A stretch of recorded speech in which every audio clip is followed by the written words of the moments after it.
o'ldirdik. Bu emas. Assalomu alaykum, Alisher Navoiy. Va alaykum assalom.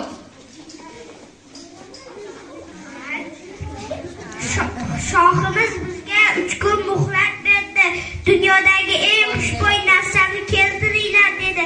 Bo'lmasa boshimizni tanamizdan judo qiladi. Dehqon bolaning oldiga boramiz. Ketdik. Mana shoqim.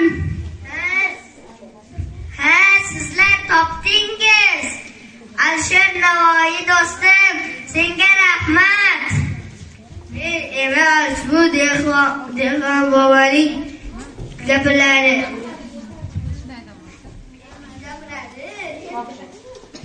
Dehqonga qon